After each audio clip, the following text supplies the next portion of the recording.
The paper crackles in my hand, a sound too loud in the quiet of my office, each rustle echoing the tremor in my fingers. It's just an application, another one in a pile that my assistant Sarah left for me to review. But this one makes my stomach clench. Again. It's like that feeling from years ago, a sudden sharp drop, as if the floor has vanished beneath me. Reborn, but not in a good way. More like a nightmare resurrected. Eleanor Henderson. The name stares up at me from the crisp white page.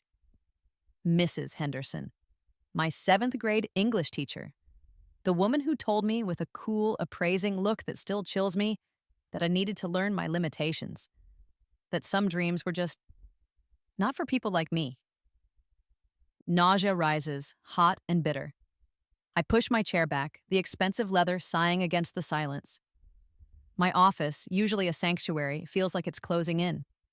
Sunlight streams through the panoramic window, glinting off the awards lining my shelves. Awards for the Second Chances Foundation, the very organization I built from scratch, from sheer will and a refusal to be limited. The irony is a punch to the gut. My first instinct is to shred it, to watch her name, her qualifications, her neatly typed hopes turn into meaningless strips. It would be easy, satisfying even. A small, petty revenge for the girl who cried all the way home that day, the girl whose dreams Mrs. Henderson tried to smother before they'd even had a chance to breathe. But I'm not that girl anymore. My hand clenches the paper. Sarah, I call, my voice surprisingly steady. She appears at the door, efficient and calm as always. Yes, Maya. This applicant, Eleanor Henderson, did she say anything about knowing who the founder of this foundation is? Sarah frowns, tapping her pen against her notepad. No, I don't believe so. The initial screening notes just say she's highly qualified, extensive experience in education, albeit with a recent gap. Needs the work from the tone of her cover letter. Why? Is there a problem? A problem? Oh, Sarah, you have no idea. The problem is that the woman who told me I'd never amount to anything is now asking me for a job. The problem is that she has no idea who I am, who Maya Sterling, founder of a multi-million-dollar foundation dedicated to giving people the opportunities she tried to deny me, truly is. A slow, cold anger mixes with a strange, almost giddy sense of power. This isn't just an application, it's a reckoning. And I won't just dismiss it, that's too easy. Too unlike me. No problem, Sarah, I say, my voice smooth, betraying none of the turmoil inside. In fact, I think I'd like to handle this interview myself. Sarah's eyebrows shoot up. Really? For a mid-level program coordinator? Maya, you haven't personally interviewed for that level in years. This one feels different, I say, a cryptic smile playing on my lips. Schedule it. And Sarah? Yes? Don't mention my name to her. Let's just say the head of recruitment will be conducting it. Sarah hesitates, a question in her eyes, but she knows me well enough not to push when I use that tone. All right, Maya, I'll set it up. She leaves, and I'm alone again with the application. Eleanor Henderson, seeking a position at the Second Chances Foundation. My foundation. The delicious, terrible irony of it all settles over me. She wants a second chance, and she's come to the one person she tried to ensure would never get a first. I look at her resume again. Extensive experience. Passionate about education. Words. Just words on a page. I remember her words, too. The ones that weren't on any official document. A plan begins to form, sharp and clear in my mind. I won't just see her. I'll interview her. I'll sit across from her, this woman who tried to define my future, and I will be the one holding all the cards. She won't know me, not at first. But oh, she will. By the time I'm done, she will. The rustling of the paper is still there, but my hands are steady now. The tremor has moved deeper inside. A thrum of anticipation, of a confrontation years in the making. Mrs. Henderson is about to step into my world, the world I built not despite her, but perhaps in some small defiant way because of her. And I, Maya Sterling, the girl who would supposedly never amount to anything, will be waiting. This isn't just an interview, it's a ghost from the past knocking on my door, and I'm finally ready to answer. The power dynamic she established all those years ago?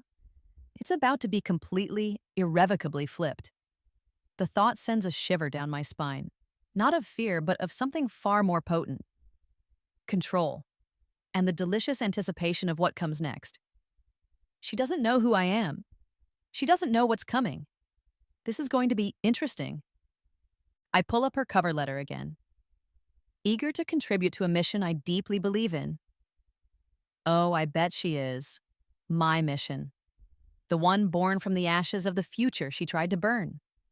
The weight of the moment, the sheer audacity of fate, makes me almost laugh. Almost.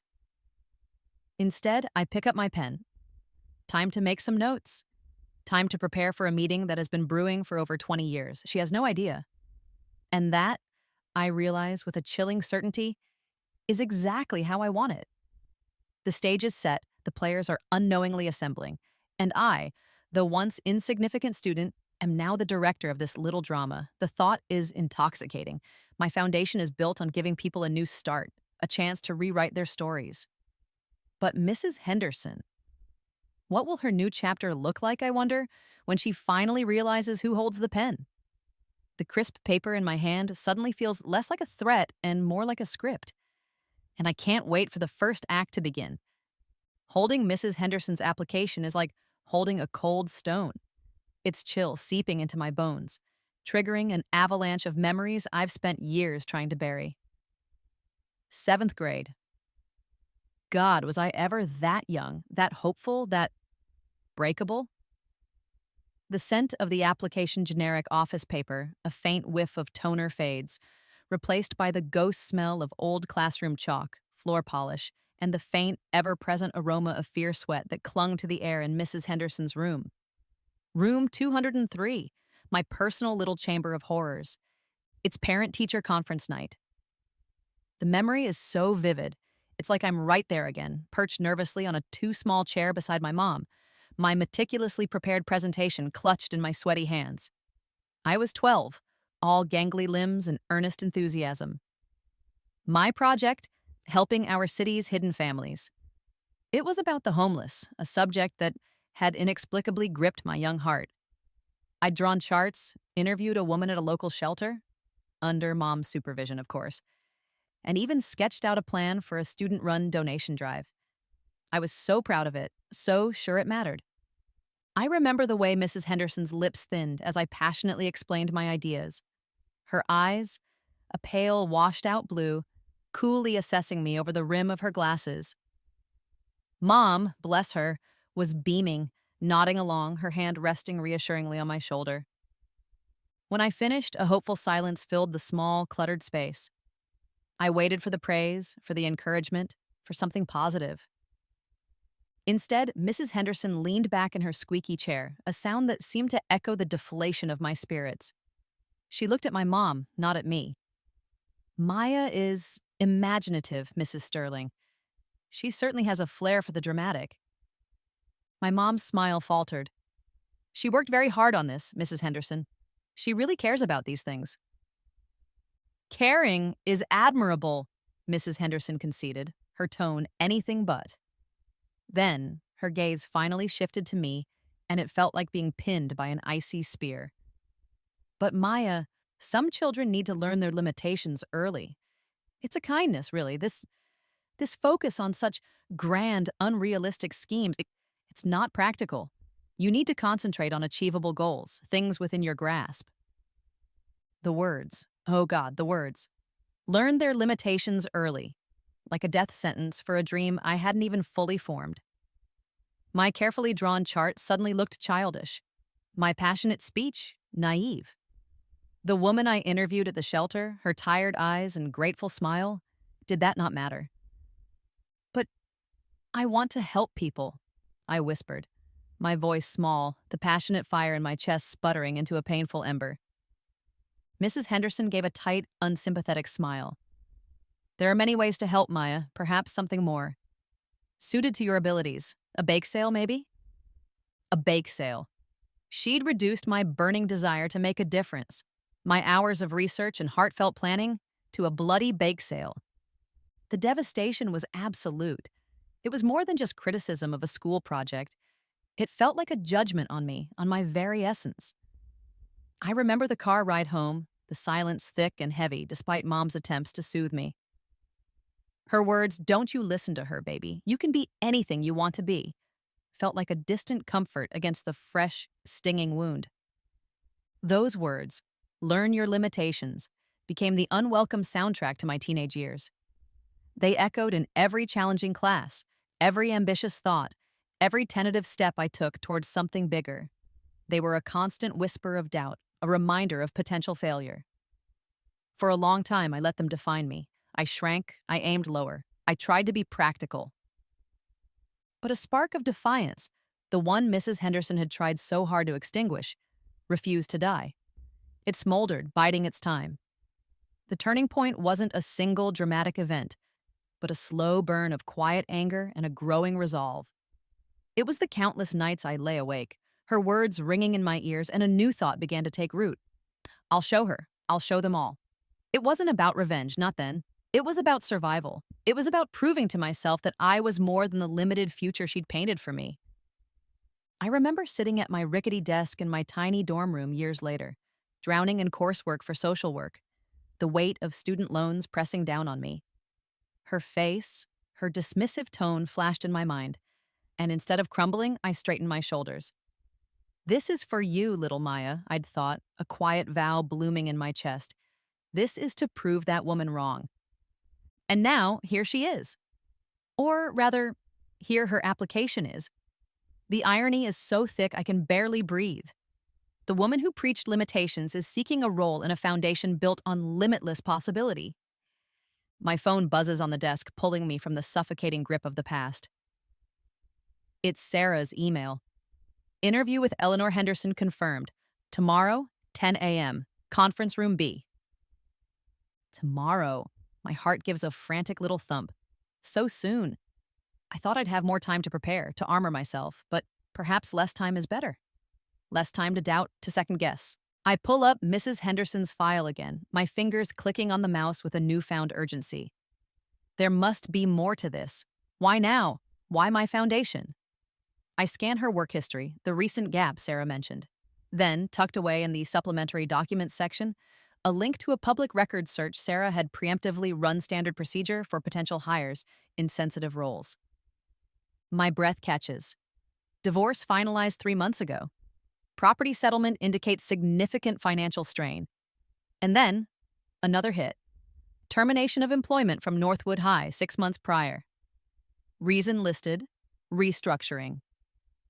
A wave of something unexpected washes over me, muddying the clear waters of my anger. Desperation. Mrs. Henderson isn't just looking for a job, she needs this job. Recently divorced. Lost her teaching position? Financially struggling.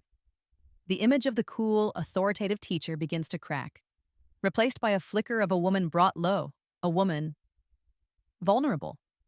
It changes things, or does it? Does her current hardship negate the damage she caused? Does it erase the sting of her words, the years I spent fighting their shadow?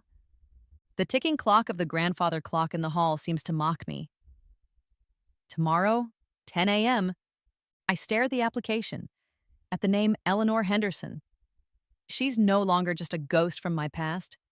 She's a real person with real problems, unknowingly walking into the biggest collision of her life. And I am the architect of that collision. The thought is both terrifying and exhilarating. She's desperate, and I have what she desperately needs. The power dynamic isn't just flipped, it's a chasm, with me standing on the high ground. What will I do with that power? The question hangs in the air, heavy and unanswered. For the first time, a sliver of doubt, cold and sharp, pierces through my resolve. This isn't just about proving her wrong anymore, is it? It's about something far more complicated.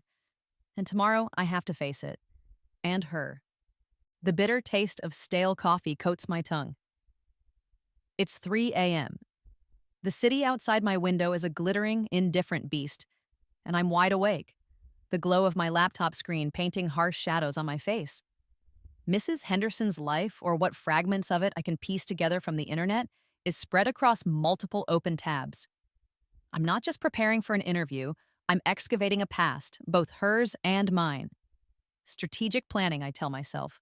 Know your adversary. No, that's not right. Applicant. She's an applicant. The discovery phase has been illuminating. Northwood High's website lists her as a former faculty member. Her picture a little grayer, a little more tired than the crisp image in my memory, but unmistakably her. A few local news articles about school budget cuts mention staff restructuring. Polite corporate speak for "you're fired." Then there are the public divorce records, messy, protracted, ending with her on the losing side of asset division. The house she presumably shared with her husband, sold. Her current address is a small apartment in a less than desirable part of town. A picture emerges of a woman whose carefully constructed life has crumbled.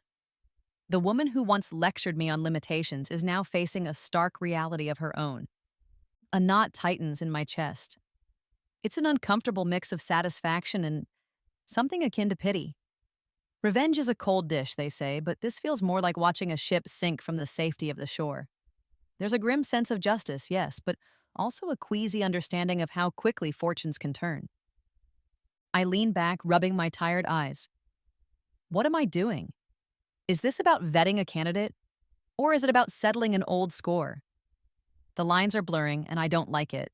My foundation, Second Chances, is built on empathy, on understanding human frailty, on offering a hand up, not a slap down.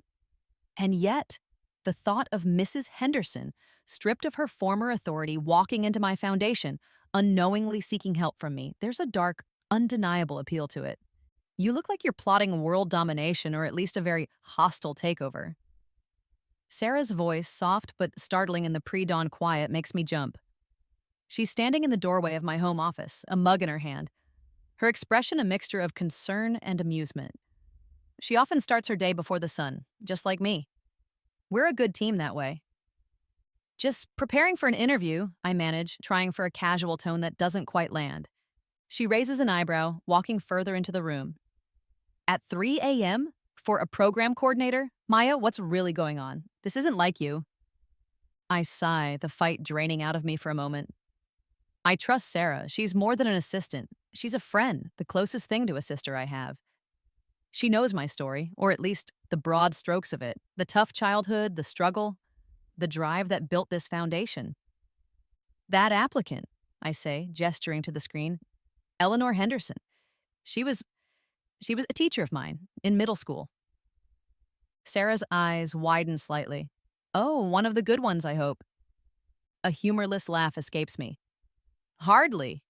She was the one who told me I'd never amount to anything, that I should learn my limitations. Sarah is silent for a moment, processing. Then, a slow smile spreads across her face. No freaking way. And she's applied for a job here and doesn't know it's you? The amusement is back, tenfold. Oh, this is rich. So, the personal interview. I don't know what it is yet, I confess. The bravado from earlier fading into genuine uncertainty. Part of me wants to see her squirm. Part of me wants to, I don't know, understand? Or maybe just to finally close that chapter. And which part is winning? Sarah asks, her gaze shrewd. That's the million-dollar question, isn't it? The internal conflict is a raging wildfire.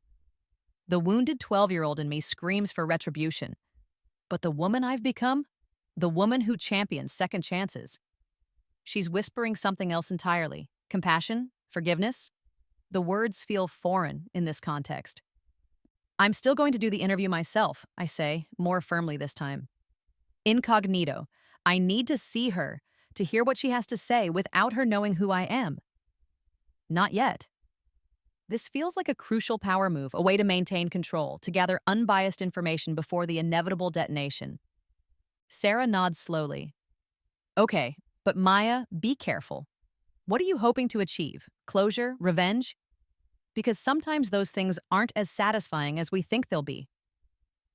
Her moral compass, always unerring, is pointing straight at the heart of my dilemma. She's challenging me, and I appreciate it.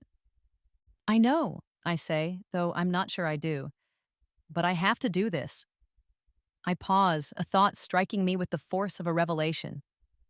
You know, Sarah, all those years ago when she said those things, I remember wishing there was someone, some powerful adult, who could have stepped in, who could have told her she was wrong, who could have protected that little girl's dreams. I look around my office at the testament to what I've built. And now I'm that person. I'm the one with the power. The realization is sobering. I've become exactly who I once needed. What does that demand of me now? Sarah comes over and places a comforting hand on my shoulder.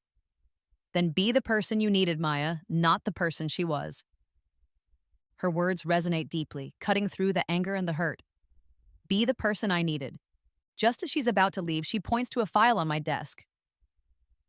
By the way, I found something else in Mrs. Henderson's application package, deep in the scanned attachments for her teaching certifications. Thought you might want to see it. Curious, I open the file.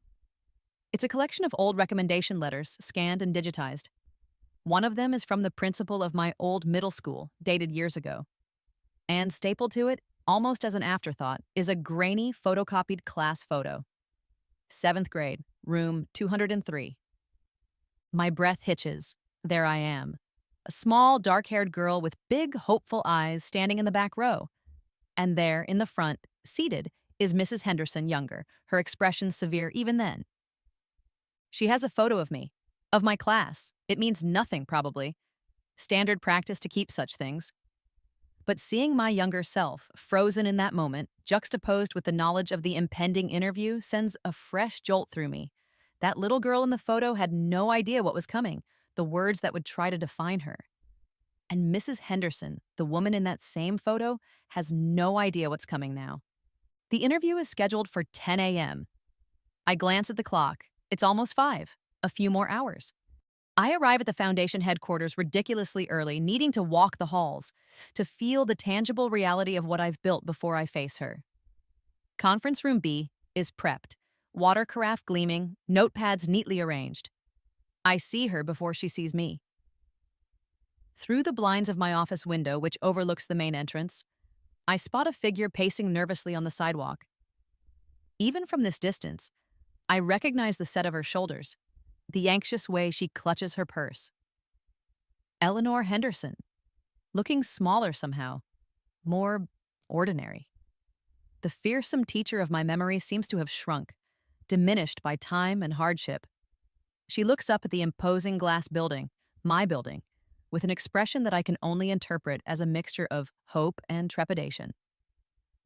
The sight of her, so clearly vulnerable, twists something inside me again. The righteous anger feels less righteous now, just tired and sad.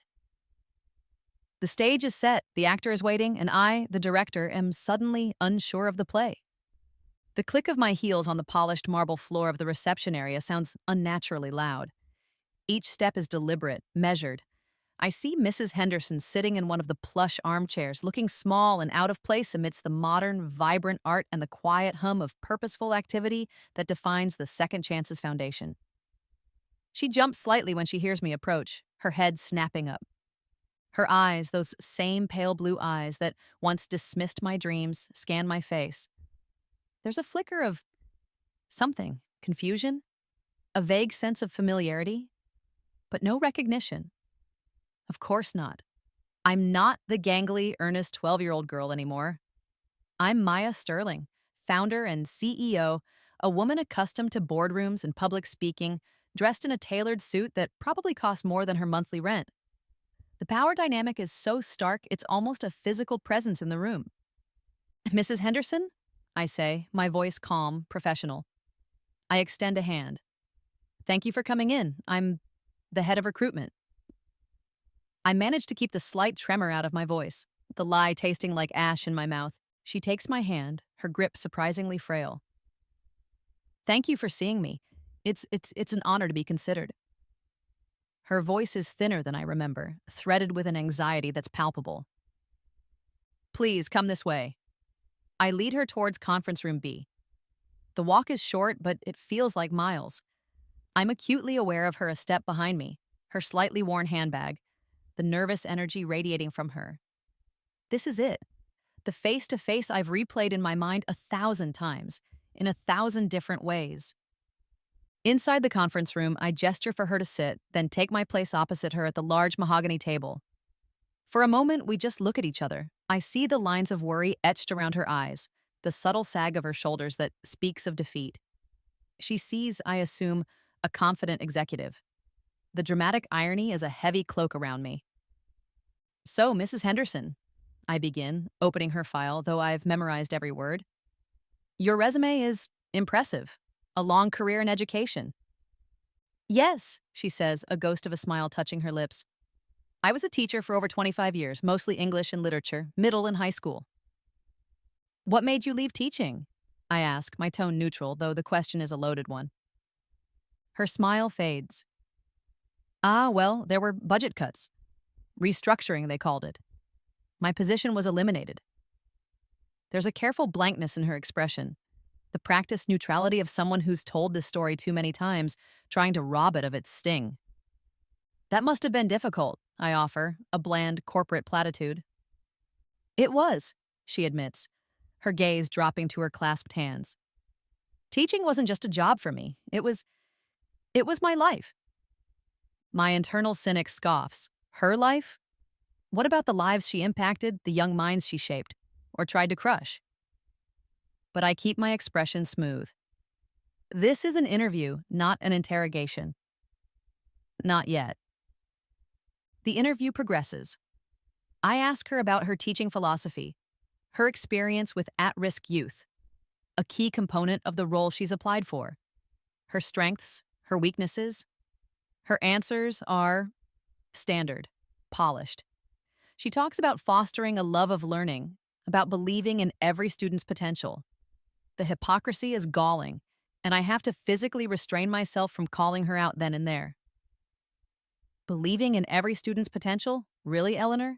You mention a passion for helping students overcome obstacles, I say, leaning forward slightly. Can you give me an example of a time you helped a student who was perhaps underestimated, someone others might have written off? My probing is subtle, but it's there, a gentle pressure on an old bruise. She hesitates, her brow furrows in thought. There were so many over the years, she says, a touch of wistfulness in her voice. It's hard to pick just one.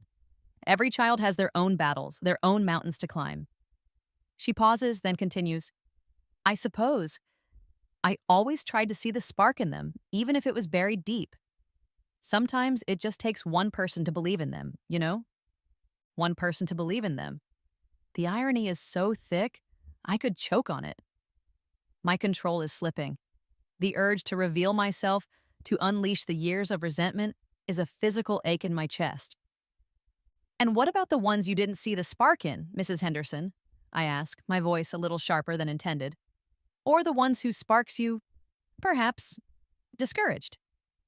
She looks up, startled by my change in tone. A flicker of unease crosses her face. I don't understand. Surely, in 25 years, there were students you felt wouldn't make it? Students you advised to aim lower? For their own good, of course. The words are out before I can stop them, laced with a sarcasm I don't bother to hide. Her eyes narrow slightly. She's not stupid. She senses the shift, the undercurrent of something personal. I hope I never made a student feel that way. Of course, as an educator, you sometimes have to guide students towards realistic paths, but to deliberately crush a dream? No, I hope I would never do that. Her voice falters on the hope. She's uncomfortable. Good. I press on. Realistic paths. Limitations. Sometimes, isn't it the job of an educator to help students see beyond their perceived limitations? To encourage them to reach for things that seem impractical? My own words from all those years ago, thrown back at her, disguised as a philosophical inquiry. She shifts in her seat. Yes, of course, it's a balance. A delicate balance. She seems to be searching for the right answer, the one the head of recruitment wants to hear. And then a strange thing happens. Her gaze becomes distant, unfocused, as if she's looking through me into the past. There was one girl years ago, bright girl, imaginative, too imaginative perhaps. She had this project about helping the homeless. So much passion, but it was so grand, so unrealistic for a child her age. My heart stops, she remembers. Not me, not my face, but the girl, the project. I I told her to be more practical. Mrs. Henderson continues, her voice soft, laced with a new, unfamiliar emotion. Regret. I thought I was being kind, protecting her from disappointment. But the look on her face, she shakes her head slowly, her eyes glistening. I've never forgotten that look. It was like I'd broken something precious. She looks directly at me then, a raw, unguarded honesty in her eyes. I was younger then, less experienced, more rigid in my thinking. I've often wondered what happened to that girl, if I set her on the wrong path, if I did in fact crush something vital. She takes a shaky breath. Over the years, I've learned that practicality isn't everything. Sometimes those big, impractical dreams are the ones that change the world. Sometimes the limitations are only in our own minds, or in the minds of tired, jaded teachers. The admission hangs in the air, heavy and profound. It's more than I ever expected. Genuine remorse, self-reflection, without even knowing why it matters so profoundly to the woman sitting across from her. I'm stunned into silence. The carefully constructed walls of my anger, my indignation, begin to crumble. This isn't the cold, unfeeling monster of my memory. This is a woman haunted by her own mistakes. A woman who has, it seems, learned something. My carefully planned speech, my dramatic reveal feels out of place now. The script has changed. But the interview is almost over. The clock on the wall shows we have 5 minutes left. My internal struggle is a raging inferno. Revenge is right there within my grasp. One word from me and her chances here are gone. But then, Sarah's voice. Be the person you needed. I take a slow, deliberate breath, my mind racing. There's one more question I have to ask. One more piece of this puzzle I need to see. Mrs. Henderson, I say, my voice softer now, the edge gone. If you could speak to that student now, the one you told would never amount to anything, the one whose dreams you perhaps mishandled, what would you say to her? Her eyes, already moist, fill with tears. She looks down at her hands, then back up at me, her gaze direct, unflinching. The air crackles with unspoken truths, with the weight of years. The answer she gives now, it feels like it will determine everything. The interview time is ticking away, but in this moment, time seems to have stopped. Her answer hangs in the balance, and with it, perhaps, both our futures. Mrs. Henderson takes a shaky breath, her gaze fixed on something beyond me, perhaps on the ghost of that 12-year-old girl she just unknowingly resurrected. The sound of rain begins to patter against the large conference room window, a soft, melancholic soundtrack to the unfolding drama. If I could speak to her now, she begins, her voice thick with emotion, I would tell her. I would tell her I was wrong. So profoundly, deeply wrong. A tear escapes and traces a path down her cheek. She doesn't wipe it away. I would tell her that my own limitations, my own fears, my own lack of vision had no place in her bright, boundless future. I would tell her that her passion was a gift, not a burden. That her big, impractical dreams were exactly what the world needed. She looks directly at me then, her eyes pleading, as if I were a confessor, a stand-in for the student she wronged. I would tell her that I am sorry, so deeply, truly sorry, for the hurt I caused, for the doubt I planted. I would tell her that I hope, I pray, that she didn't listen to me, that she soared, that she became everything she was meant to be, not in spite of me, but simply because it was her destiny. Her words, so raw, so full of remorse, hit me with the force of a physical blow. This wasn't the scripted apology I'd half expected, the carefully worded regret of someone trying to secure a job. This was real. This was a woman confessing a deep, long held regret, a burden she'd clearly carried for years. My carefully constructed composure shatters the years of resentment, the simmering anger, the carefully planned reveal. It all feels small, petty, in the face of her genuine contrition. She did soar, Mrs. Henderson, I say, my voice barely a whisper. The jig is up. There's no other way. Mrs. Henderson frowns confused. I beg your pardon? I stand up slowly, my legs feeling strangely unsteady. I walk around the table, closer to her. That girl, the one with the project about homeless families, the one you told to learn her limitations. I pause, letting the weight of the moment settle. That girl was me, Eleanor. The color drains from her face. Her eyes widen in horrified comprehension. Her mouth opens, then closes again, a silent gasp. Shock. Disbelief. And then a slow, dawning shame that seems to consume her. She stares at me, truly seeing me for the first time. Not as the head of recruitment, but as Maya Sterling, the ghost from her past, materialized in the flesh, the living embodiment of a mistake she's clearly never forgiven herself for. Maya? She whispers, the name a fragile thing in the suddenly charged air. Maya Sterling? It's as if she's seeing a phantom. Her hand flies to her mouth, her eyes darting around the room as if seeking an escape from this impossible reality. Yes, I say, my voice gentle now. There's no triumph in this, no satisfaction, just a profound, aching sadness. Oh my God, she breathes, shrinking back in her chair. Oh my dear God, it can't be. The devastation in her eyes is absolute. The polished professional facade has crumbled, revealing the raw, vulnerable woman beneath. This isn't just about a job anymore. This is about a lifetime of regret crashing down on her in a single, unbearable moment. I had no idea, she stammers, tears streaming freely now. When I saw the name of the foundation, Second Chances, I thought it was a sign, a place where I could try to make amends for past failings.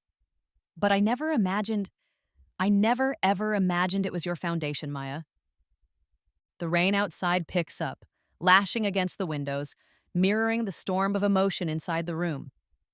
We're both confronting the past, the raw, unvarnished truth of that moment in room 203 and its long, painful aftermath. Those words, Eleanor, I say, the formality of her surname feeling absurd now. They nearly destroyed me. For years, I heard your voice in my head telling me I wasn't good enough, that my dreams were too big. I know, she chokes out, her voice ragged with shame.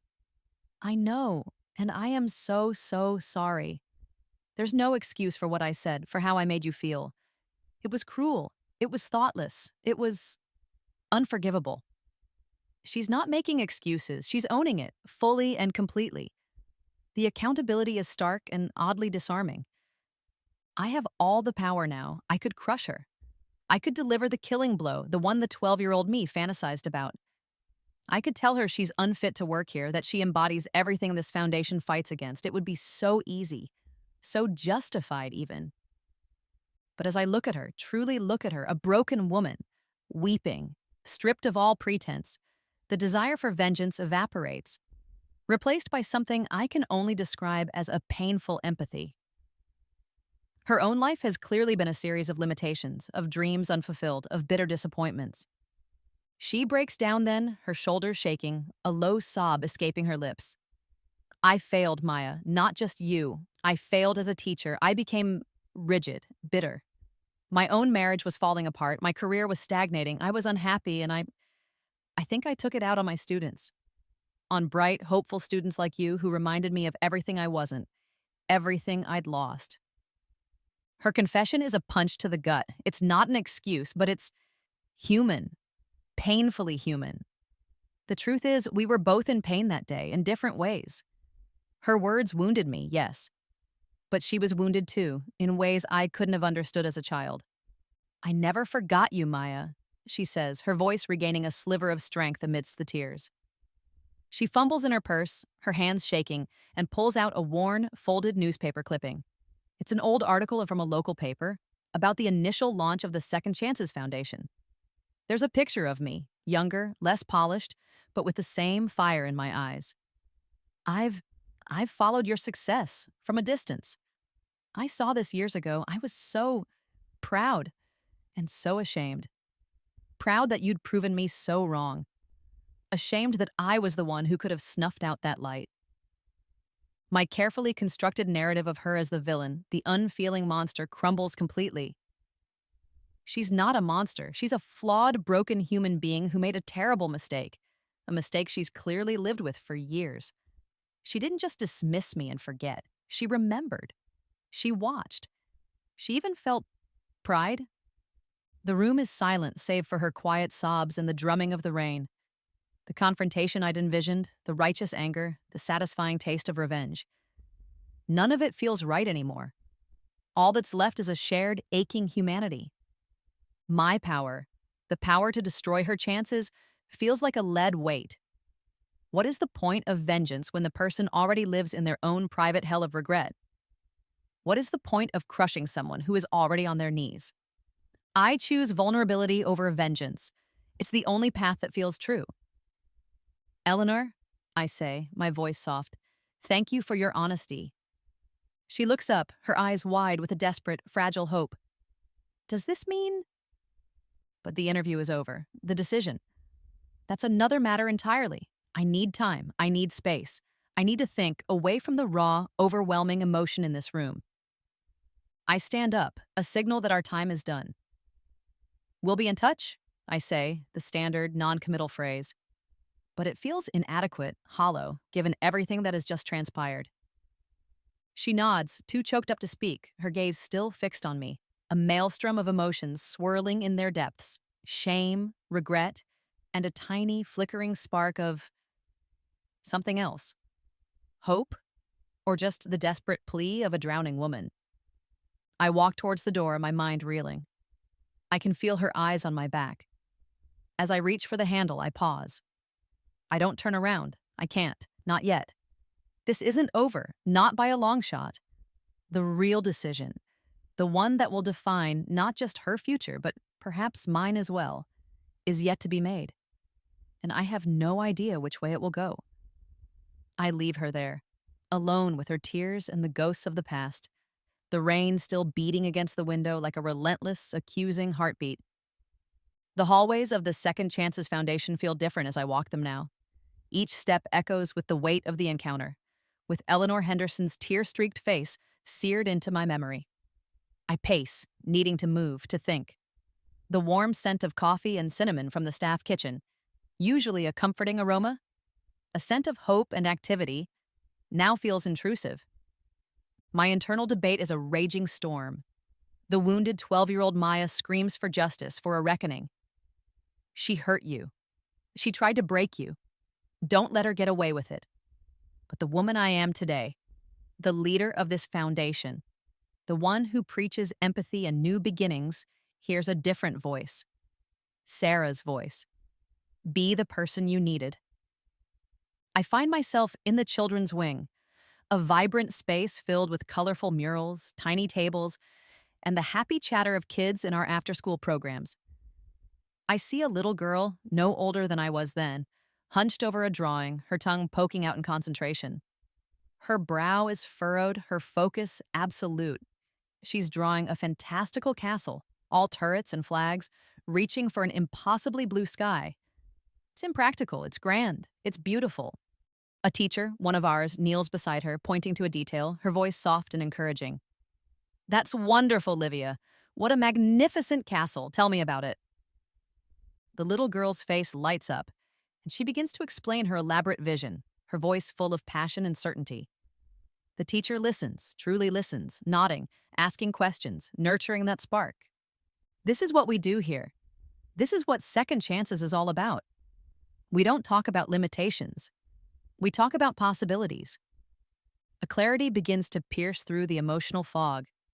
What would that 12-year-old Maya, the one who dreamed of helping homeless families, the one who just wanted someone to believe in her, want me to do?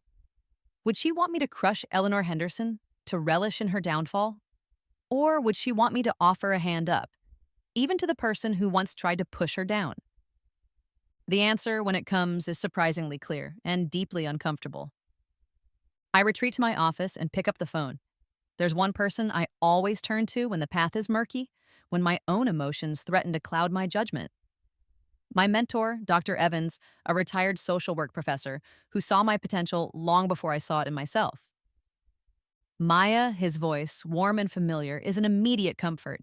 To what do I owe the honor? I pour out the story, the whole messy, complicated saga of Mrs. Henderson, my past, her present, the impossible decision I now face. He listens patiently without interruption, his silence a comforting space for me to unravel my tangled thoughts. When I'm finished, there's a long pause. Then he says, his voice gentle but firm, Maya, you know the old saying, mercy seasons justice.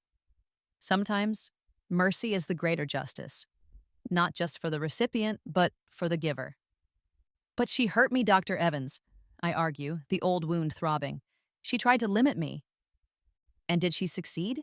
He asks quietly. No, I admit, I built this. I proved her wrong. Exactly, he says. You've already won, Maya. The question now isn't about winning or losing. It's about what kind of leader, what kind of person you want to be. Her actions were wrong, undeniably. But people can change, people can learn. Isn't that the very premise of your foundation? His wisdom, as always, cuts to the core. This isn't about Eleanor Henderson anymore, not really. It's about me. It's about my values, the principles upon which I've built my life and this foundation. Do I believe in second chances only for those who haven't wronged me personally? The power I hold is immense. I could ensure Eleanor Henderson never works in this field again. It would be easy. But would it be right? Would it align with the mission I champion every single day? I thank Dr. Evans, his words a steadying anchor in my emotional storm. The decision is made, not based on my hurt, not based on a desire for revenge, but on my values, on the fundamental belief that everyone, even those who have caused us pain, deserves a chance to redeem themselves. My hand is steady as I dial Eleanor Henderson's number. It rings twice before she answers, her voice small, hesitant. Hello? Eleanor, it's Maya Sterling. A sharp intake of breath on the other end. Silence. Then, Maya, I don't know what to say. You don't have to say anything right now, I tell her, my tone calm, professional, but not unkind. I've reviewed your application and your interview. I pause, letting the words hang in the air. The position of program coordinator. It's yours, if you want it. Another silence, longer this time. I can hear her ragged breathing. Are you serious? She finally whispers, disbelief lacing her tone. I am, I say. But there are conditions. This isn't about letting her off the hook. This is about ensuring genuine change, genuine contribution. You'll be working directly with our at-risk youth, students who are struggling, who have been told they won't amount to anything. Your role will be to nurture their potential, to help them see beyond their perceived limitations. To be the teacher you perhaps weren't always able to be in the past. It's a direct challenge, a chance for her to actively undo the kind of damage she once inflicted. A chance to heal, not just for the students, but perhaps for herself as well. You'll also be required to participate in our Foundation's Restorative Justice Program, I continue, to share your story, your learnings, with other educators, to help us build a system where no child's dream is ever dismissed as impractical. The line is quiet for so long, I wonder if she's hung up. Then, a choked sob. Maya, I don't deserve this, not after what I did to you. Perhaps not, I concede. But this foundation isn't about what people deserve, Eleanor. It's about what they can become. It's about second chances. The full circle. The woman who once crushed dreams will now help nurture them. It's a risk. A huge risk. But it feels right. I understand if you need time to think about it, I say. You have 24 hours to decide. No, she says, her voice suddenly stronger, laced with a desperate conviction. No, I don't need 24 hours. Yes, I accept. Thank you, Maya, thank you. The relief in her voice is palpable. But there's something else, too, a question that seems to hang heavy in the unspoken space between us. Maya, she says, her voice barely audible. Can I can I ever truly make amends for what I did? Her question, so raw, so vulnerable, echoes the one I've been asking myself. Can this truly heal the past? Or are some wounds too deep, some betrayals too profound? I don't have the answer, not yet. Eleanor's question hangs in the air long after the call ends. Can I ever truly make amends? I don't know. But I know she's willing to try, and for now, that has to be enough. She accepts the position formally via email, her words imbued with a gratitude so profound it's almost painful to read. The signing of the papers is a quiet, subdued affair. I watch her hand, the same hand that once dismissed my project with a wave, now tremble slightly as she signs the employment contract. There's a new softness in her eyes, a humility that wasn't there before. Or perhaps it was, and I was just too blinded by my own hurt to see it. Her first day is interesting. I observe from a distance, a silent spectator to her re-entry into the world of education, but a world so vastly different from the one she knew. She's assigned to our Dream Builders program, working with middle schoolers who are, for various reasons, struggling to find their footing. Kids who've been told they're too much trouble, not smart enough, dreaming too big.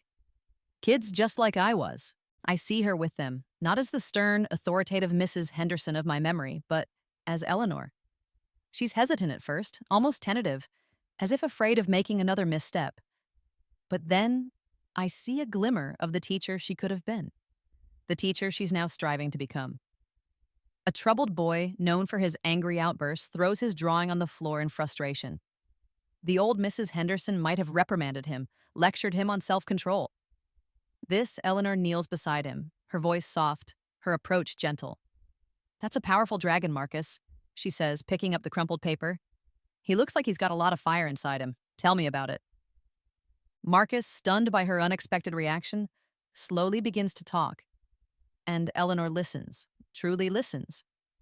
It's a small moment, but it speaks volumes. A healing is beginning, not just for her, but for me too. Watching her gently guide these fragile young dreams, I feel a knot I've carried for decades begin to loosen. My own wounds, the ones she inflicted, are finally, slowly closing. I don't make a secret of her past. Transparency is key here.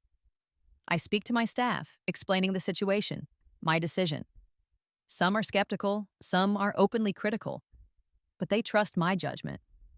And I make it clear this is a chance for redemption, and we, as an organization built on second chances, must embody that principle, even when it's hard. I publicly support Eleanor's fresh start, shielding her from the inevitable whispers, the curious glances. It's my power move, not of vengeance, but of grace. Months pass. Eleanor, against all odds, or perhaps because of them, thrives. Her past mistake, the one that haunted her for so long, has become her greatest asset. She understands, on a visceral level, the damage that careless words can inflict. She understands the crushing weight of perceived limitations. And she fights for these kids, for their impractical dreams, with a ferocity that surprises everyone, including, I think, herself. She becomes one of our most effective counselors, her empathy a beacon for these struggling students. One afternoon, I'm walking through the Dream Builders classroom when a young girl, no older than I was when I first encountered Eleanor, runs up to me, her eyes shining. She reminds me so much of my younger self, it's uncanny. She thrusts a piece of paper into my hand. It's a story filled with misspelled words and a fierce, untamed imagination about a girl who builds a flying machine to rescue stray animals. "Mrs. Henderson helped me," the girl says, beaming. "She said it was the best idea she'd heard all week. She said I should never let anyone tell me my dreams are too big." I look over at Eleanor, who is watching the exchange with a quiet smile, her eyes glistening. She gives me a small, almost imperceptible nod. Full circle. The legacy I'm building here, I realize, isn't just about successful programs or impressive fundraising. It's about this, about the healing of old wounds, about the transformative power of forgiveness, about the quiet, persistent belief that everyone, everyone can change, can grow, can strive to be better than they were. Forgiveness, I see now, creates far more change than revenge ever could. We've both been reborn through this experience, Eleanor and I. She, from a woman broken by regret to an educator empowered by a renewed sense of purpose. And I, from a woman driven by a past hurt to a leader who understands the profound strength in mercy. We don't talk about that day in room 203 much anymore. There's no need. The final meeting, the one where we might have rehashed all the pain, never really happens in a formal way. Instead, it happens in these small, shared moments. In the proud gleam in her eye when a student succeeds. In the quiet understanding that passes between us. We are, finally, equals. Two women who have seen the worst of each other and somehow found a path to something better. I chose strength over satisfaction, love over hate. And in doing so, I didn't just give Eleanor Henderson a second chance. I gave one to myself, too. The past can't be rewritten, but the future, I know with a certainty that settles deep in my soul, is a story we get to write ourselves. And this new chapter, it's the best one yet.